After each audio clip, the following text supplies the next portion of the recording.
Hi, everybody. Welcome to our series where we interview local business owners to understand how they're dealing with the current economic situation. Today, I have Andrew Ronalds with me. In conjunction with your wife, Katrina, they own Australian Country Retail. Andrew, can you tell me a bit about your business? Yeah, thanks, Mark. It's good to be here. Australian Country Retail, we started a few years ago. We own Aussie Wool Comfort in Warragul, which you'd all know makes wool, pure wool quilts. And we also own the Port Phillip shop and another company called Boots Online. Now, the Boots Online is mainly a focus mainly on export of Australian boots and other products. Port Phillip shop, we have a shop in Warragul, and we're a reasonably large online presence.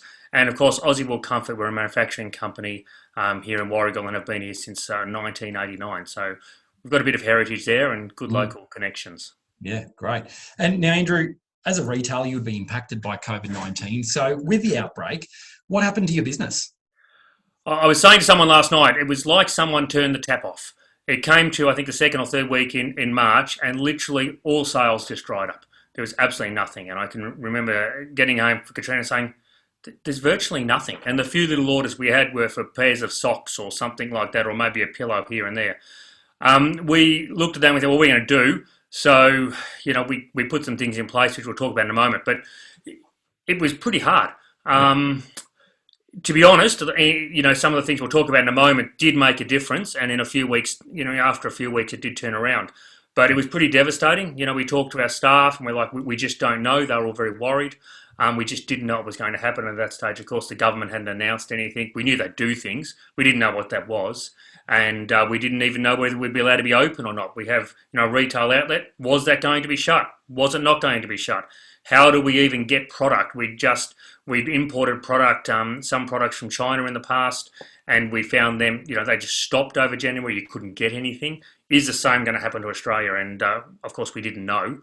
Mm, So mm. it was honestly like someone just turned the tap off. Yeah, massive time of uncertainty. So Yeah. then what measures did you put in place for your business to survive, and how quick were you to react?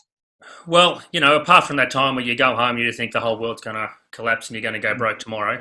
Yeah. You eventually sit down and you think, well, I'm going to have to do something about this. What am I going to do? We immediately spent a lot more on advertising and promotion.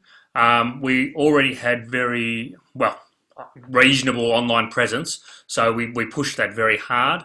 We were fortunate in the sense that we just moved into a new shop in Warragul from a retail perspective. That wasn't all roses either. We were supposed to move in on the 14th of February and we had a flood and the entire thing had a foot of water through it. So we were just sort of recovering from that in March and then COVID-19 hit. But look, we did what we could to get that as open as quickly as possible. In fact, we haven't even put new carpet in it yet. Hopefully that'll come in the next few weeks. But we tried to get everything going there as quickly as we could. Used a lot of Facebook marketing locally to let people know it was open. And that certainly got people through the door. I'd have to say I'm a little bit surprised how many people have come through the door.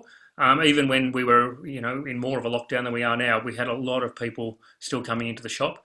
Now they were careful and so forth, but we did have quite a few people coming in.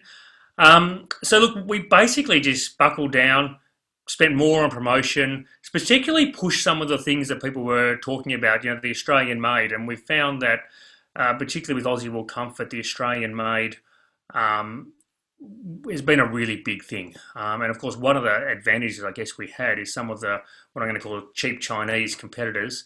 They're just not there anymore. So that's meant people have done more research and are going to the better products, which has helped us a lot. But yeah, look, were we quick enough? Looking back, of course, you could do things better. You could have been quicker. But look, we were pretty quick with that. We were immediately talking to the banks with any issues there, and they were great.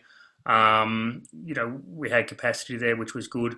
But yeah, look, it was pretty stressful at first, but yeah, we put things in place and Yeah. fortunately some of them have worked. I'm not going to say all of them have worked by any means. You tried different things. We did try different Yeah. things. Yeah. So since changing to adapt to the situation, what ways are you going to continue to try to develop and grow? What things are you going to take away from this? We found a big change in what we do. So if we look at Aussie Wool Comfort in the first instance, Aussie Wool Comfort, we manufacture here and people love it. They love the fact that it's made in Australia, particularly in a country town. They like that. So we've pushed that story more and more and more. We're going to be spending more on advertising in that area and sort of very much focusing on that. It's a premium product. We've got some good points of difference in the sense that it is made by hand, it is pure chemical-free wool. Our competitors are not like that. And the fact that now people are investing more in their research has meant we've had actually quite good sales through that. One of the things we've got to be very careful of is country of origin things. As Australians, that's really good, but we're finding a big push, even with some of the clothing that we sell alongside it. Anything, the first question is it made in China? And Yep. That's just a reality of it. So when you go to the Port Phillip shop, we've seen a really big change in what we've sold. Mm-hmm. So previously, RM Williams boots was our biggest seller. People were very happy to spend $500 on a pair of boots. Virtually dried up. Basically, people are working from home.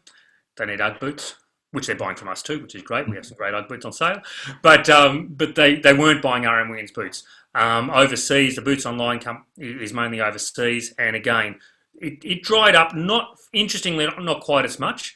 But what we've seen certainly on the Port Phillip shop is a change away from that RM Williams sort of product to a lot more country boots. And we've probably seen, or we have seen, a significant increase in the country orders. So they're actually, boots like Ariat and Baxter, those sort of boots and associated clothing are actually selling very well because we're finding, and I don't know if this is across the board or not, but we're finding that a lot of the country people are not as impacted as much in the sense that they're working on a farm. I worked on a farm yesterday. I've got to work on a farm now. I'm still in isolation because I've always been in isolation. And we sell, so that has gone up. Mind you, the boots have gone down. And some of the other things we've had issues with, of course, is production. Some of those products come from overseas and getting them has been difficult in some instances. Some suppliers have been absolutely wonderful. Some have been really difficult and you can't always tell which one. So we've seen some just all of a sudden say, no credit. Doesn't matter whether you paid your bill on time at all. They'll just say, no more credit. So, we've tried to, those sort of companies, we're quick to say, well, if you need the cash that quickly before you're going to dispatch anything, I'm a little bit concerned, am I going to get the product? So we've looked for other options, which you can't always get. We've looked for other options there. But look, country of origin's been a big issue with Port Phillip shop. They want to buy as much as they can Australian or American, happy with American. A number of the boots with Ariat are actually made in countries like Vietnam. No one seems to mind that, and they're very good quality. But we've definitely seen quite a change in the purchase behaviour of people.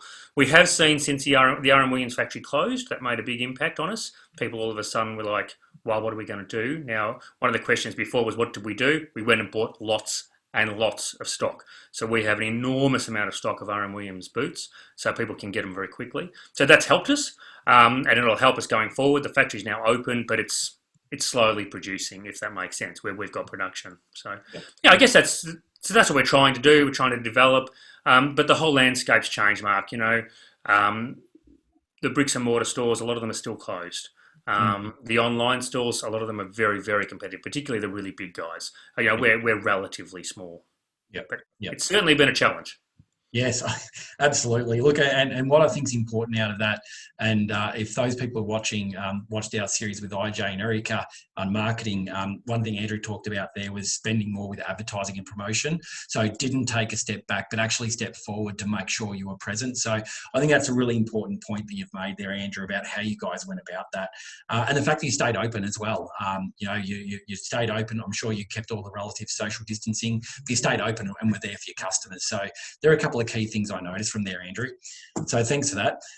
Mate, I want to appreciate you for the time you've taken here to share your story with us. Thank you very much. We really want to thank Andrew for his business story today. Hopefully you've taken some information from that and can apply that to your business. If you do have any questions about this presentation or anything else, please contact your Pursuit advisor on 56 233 778.